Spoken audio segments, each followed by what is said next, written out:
I remember when I lost my mind. There was something so pleasant about that place. Hello YouTube world, this is Sean. This video is going to be in response to Ritter 101, someone who's made a video regarding atheism and government control. Anyhow, he starts off with this argument by inflating his argument to look very good.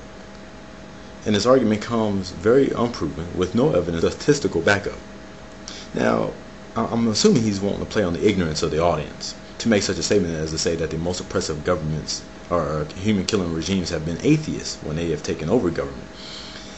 When he would pretend and have you think that he knows all of history of all the governments from all around the world and all of human history, to know and compare the statistical data that says yes, when atheists had control of the government, they did more killing than when any religious extremists had control of the government.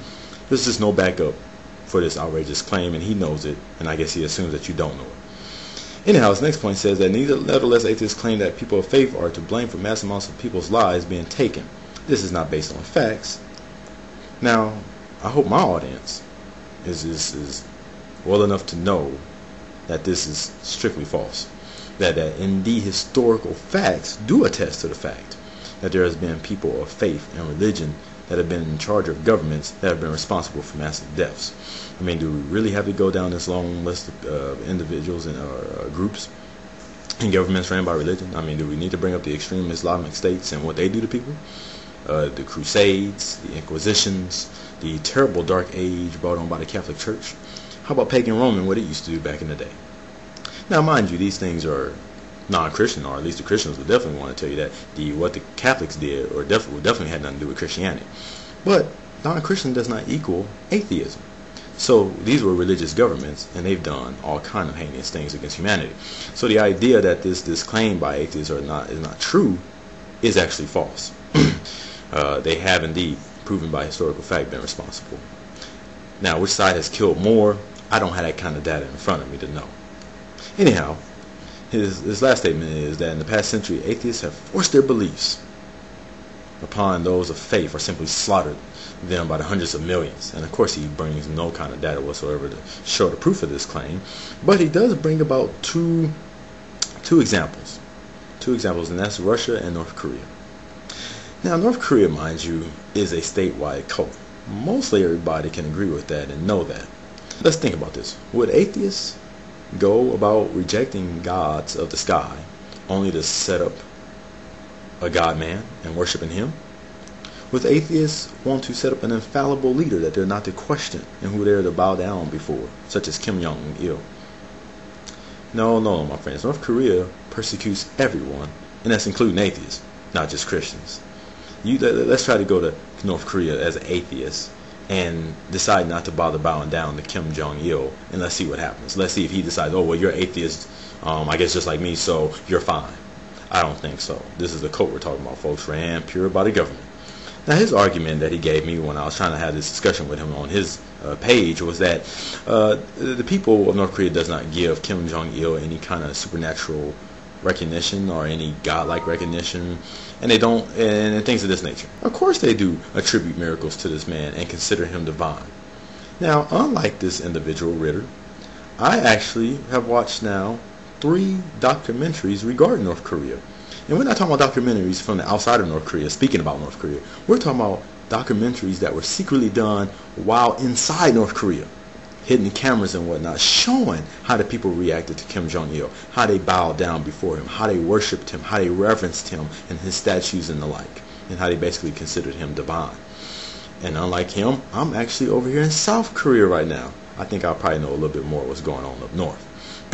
Anyhow, let me go to a couple of quotes to back up my claims, since I can't just talk about the documentaries, even though they were very good. Christian Science Monitor says, quote, North Koreans are taught to worship Kim Jong-il as a god. In a manner unique among nations, the North exerts extraordinary control through deification, a cult ideology of complete subservience. Notice the word cult ideology, not atheist ideology. Let's go to biographies of dictators. They swoon in his presence. He is to them something of a deity, a god king. The author of this article said the Korean people absolutely worship, trust, and follow the general as God. And then also, the North is steadily updating its ideology to make it relevant.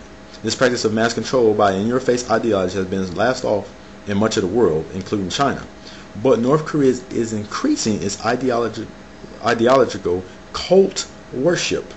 Not atheism, cult worship. Now let's use our last quote, WorldNet Daily. Faith under fire, the article is dealing with. And here's a quote by a Christian that was over there being persecuted. According to Bishop, there's no sign of the persecution easing any. Quote, what you have is a leader who is proclaiming himself to be God. It's prescribed that they daily worship him, and refusal to do that and being caught worshiping God just bring that kind of governmental response. And as best we can tell, the tempo of this is not lessening. That's from a Christian, folks. Can't get no better than that. So the idea that North Korea is an atheistic state is totally bogus and a frivolous claim at best. Now let's go to Russia, his other example. Now, in Russia, we see that there was a time in their history, notice a time in their history, where they set to eradicate religion. Not just Christianity, but religion altogether. Now, this was under the Marxism-Leninism ideology that constantly wanted to eradicate religions. And yes, we do have to agree that they did set up atheism in schools. But this was a Marxism-Leninism ideology. Let's read on. Marxism-Leninism has consistently advocated the control, suppression, and ultimately the elimination of religious beliefs. In the 1920s and 1930s, such organizations, not every atheist on the block, such organizations as the League of the Militant Godless ridiculed all religions and harassed believers. Atheism was propagated through schools, communist organizations such as the Young Pioneer Organization, and the media. The regime's effort to eradicate religion in the Soviet Union, however, varied over the years with respect to particular religions. Wow. There you go, huh? And have been affected by higher state interests. Official policies and practices not only varied with time, but also differed in their application from one nationality to another and from one religion to another. Although all Soviet units had the same long-range goal of developing a cohesive Soviet people, they pursued different policies to achieve it. For the Soviet regime, the question of nationality and religion was always closely linked.